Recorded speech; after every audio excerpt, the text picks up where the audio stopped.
Sunrises and sunsets are some of the most common natural occurrences captured on camera.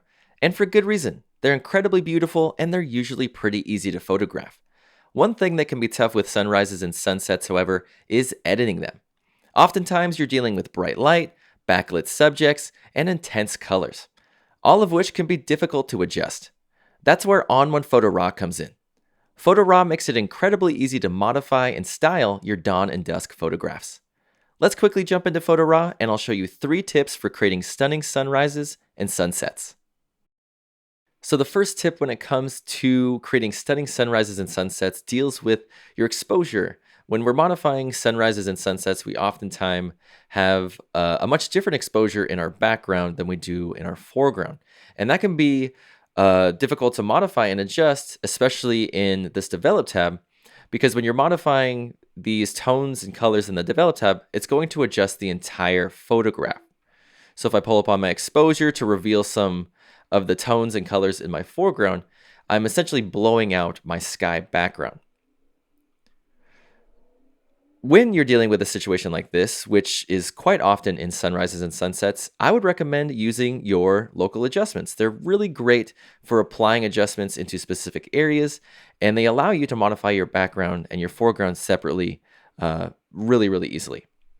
So what I typically do is I'll start with my local adjustments in an image like this, and I'll get the background and the foreground modified how I want them, and then I can use this tone and color to sort of finish the image off, or at least build that foundational look that I'm going to take into the effects tab or sky tab or whatever it may be.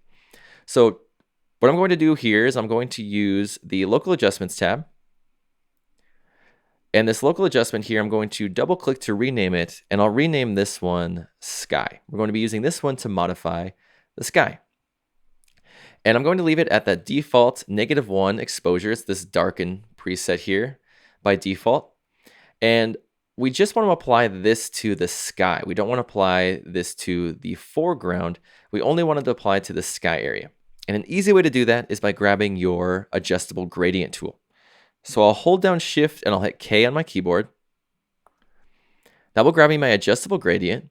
And an easy way to use the adjustable gradient is to use this preset.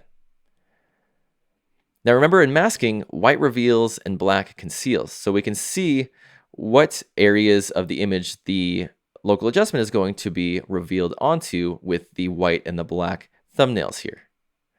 I need it applied to the top, so I'm going to use this linear bottom preset.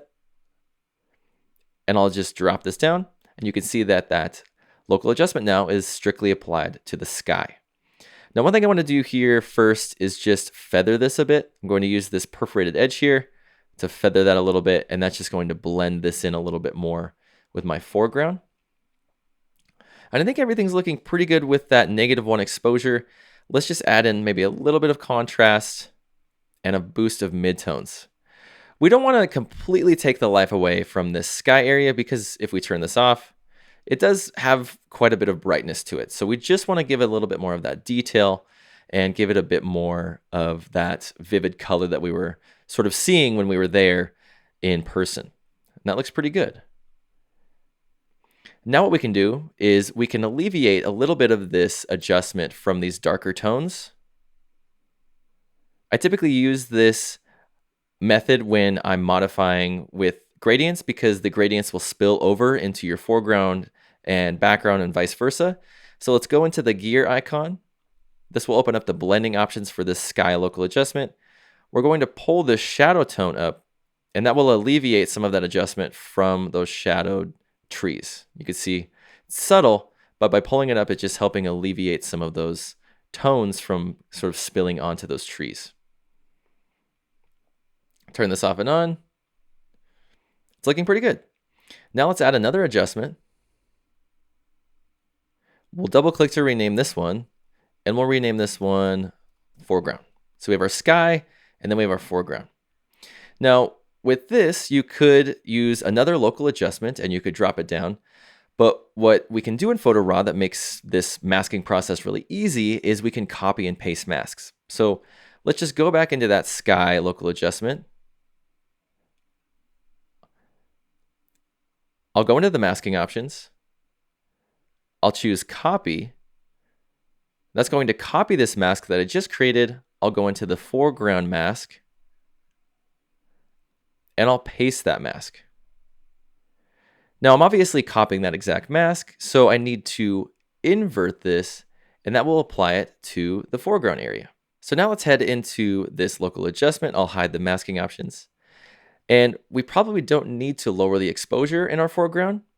So I'll just double click that to undo it. And we just have our local adjustment mask on the foreground now. So we can use this tone and color to modify it any way we want. So let's add in a bit of contrast and maybe pull up on these shadow tones just a hair.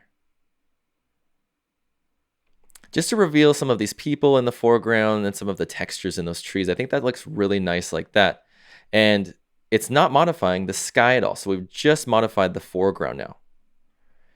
And I'm really digging that. I think it's looking really great in our foreground, and it's, again, not affecting that really nice sky we have up there. One thing I might do down here is just pull up on the midtones, maybe a little bit more. Now, I don't want to pull up too much because I don't want the exposure down here to be inconsistent with the top. I just want to give a little bit more life into both of these areas. And I think that's doing a pretty good job. Let's just hit the backslash key on our keyboard to see the original. And I'm digging it. It's sort of evening out the exposure between the foreground and the background really nicely. And sort of once you've reached this point, it's really easy to go into the Develop tab, and then you can sort of modify the image as a whole now since you've evened out the exposure with those local adjustments. So I'll typically go in, maybe add in a bit of contrast to the scene, pull up on the shadow tones a little bit.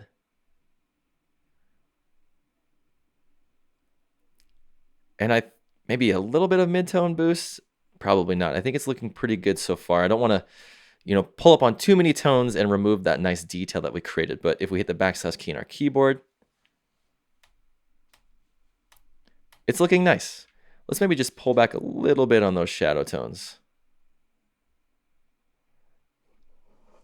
And there we go. That's how to modify the exposure in the background and foreground of your sunrise or sunset using local adjustments. It's a really great way to adjust those two areas separately so that you can even out those exposures. My next tip for creating stunning sunrises and sunsets is to correct your color. And that may be easier said than done, especially if you're dealing with an image that has different color casts in different areas. Especially with this image, if we zoom into the sky, it seems pretty natural. It doesn't look, tinted in any way unnaturally. It looks nice. But if we go down to the foreground, it's looking a little blue. It's looking pretty cool, and there's this kind of awkward blue color cast, especially on the water here. Now, if we go into the Develop tab, and we go to our color, we modify the temperature, I'm really digging it, with that warm sort of tint. Is bringing back that warmth from the sunset there. But if I modify this temperature, you can see it's modifying the image as a whole again. I'm adjusting the entirety of the photograph. This is where masking comes in, and it's really, really helpful in situations like this. So what we're going to do is we're going to go into the Effects tab. Now in Photo RAW, you can literally mask anything onto your photograph, whether it be a filter or a layer or a local adjustment, a new sky, portrait retouching, whatever it may be. In this case, I usually add a filter. I go to my color enhancer filter, and I just like the color enhancer filter because it has awesome little presets I can use, and it also has the same color section as it does in the Develop tab. So it's really easy to use on images. So what I'm going to do is I'm going to increase the temperature again. I think around 90 looks pretty good for the foreground. If I turn that off and on, I think 90 looks pretty good. It's bringing back that natural warm color there. That's a little too warm. And so what I'm going to do is, if I turn this off and on, I, again, don't want it applied to the entire photograph. I only wanted to apply to, really just these foreground rocks. I don't even know if I wanted to apply to that water out there as much as I do just these foreground rocks. What I can do here is I can do the same thing we did earlier, or I can just use a brush to brush it into the areas that I want. So I'm going to open up my masking options, And I'm going to invert this mask so that it completely conceals it from my photograph. It's not actually applying any of this color enhancer filter. Now I can use my masking brush and I can paint this color enhancer filter into those areas that I want to be a bit more warm. And to do that, I'm just going to probably increase my opacity of that brush up to 100. I'm going to set that mode to paint in. And then I can just paint this nice warm color enhancer effect onto these rocks and a bit of that water out there.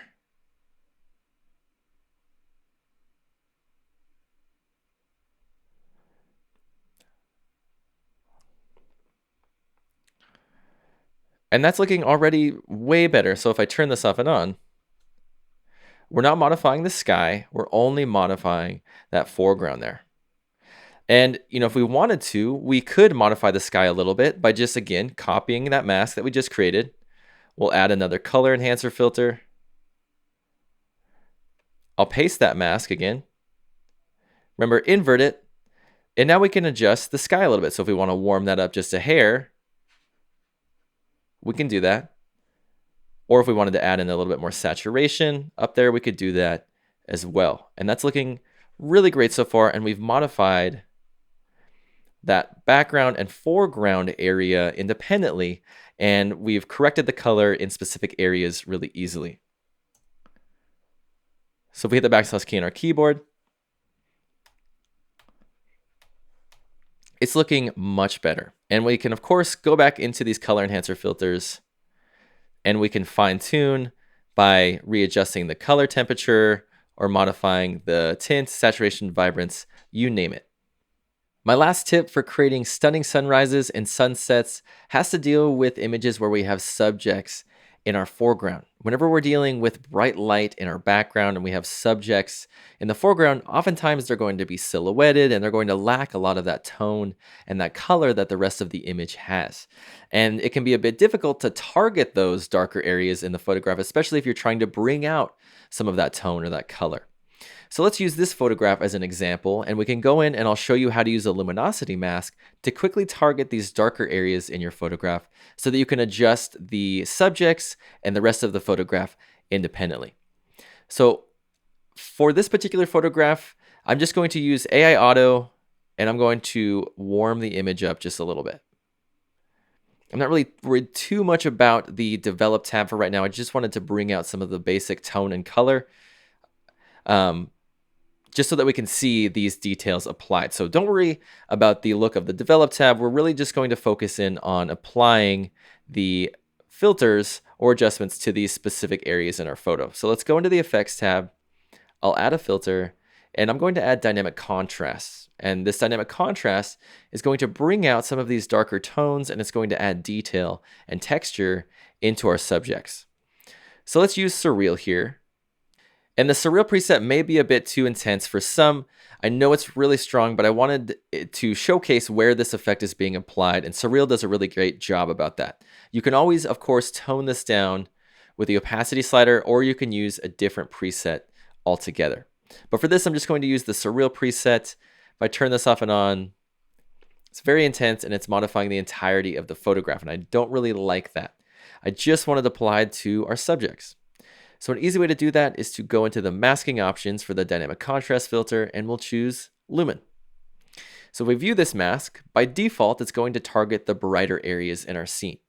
Remember, white reveals and black conceals, and this really bright sun is attracting all of the white from that mask. So we need to invert this to swap it. Now we can see that that white is being applied to those darker subjects. Now let's go over to this level slider here, and we're going to use this to fine tune where the mask is being applied to. So in my levels here, I have my shadows on the left, my midtones in the middle, and my highlights to the right. If I pull one of these points to the right, it's going to incorporate that tone into my mask. If I pull one of these points to the left, it's going to remove it from the mask. So we want to incorporate a little bit more of the shadow tones into the mask. But then we want to remove basically all of the midtones and pretty much all of the highlights. So let's just pull those to the left, keep going. And that's looking pretty good so far. I think we could pull maybe the midtones and the shadows to the right a bit more to incorporate more of that bird and that person on the left. But I think that's looking pretty good so far. If we view our photograph now and we turn this off and on, we can now see a bit more of that detail and texture there in our subject. Let's just pull up on our shadows a bit more here. And you can see I'm just targeting these subjects now. I'm not targeting anywhere else on the photograph besides those darker tones because of that luminosity mask.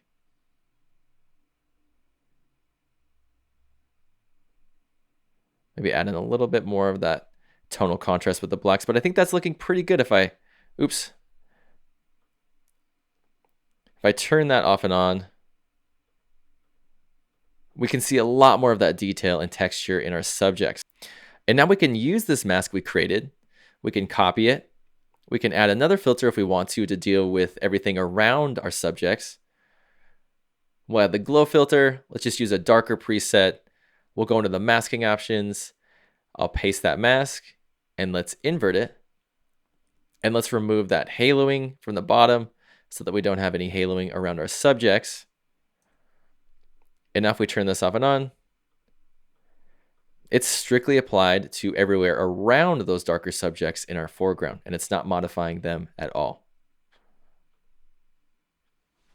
So if we hit the backslash key on our keyboard to view the original, we've brought out a lot of the details in our foreground, and we've added in a nice adjustment to the backdrop. Now again, this may be a bit too intense for some, so you can always modify the opacity on any of these filters, adjustments, or you can of course go into the Develop tab and you can modify that AI auto tone.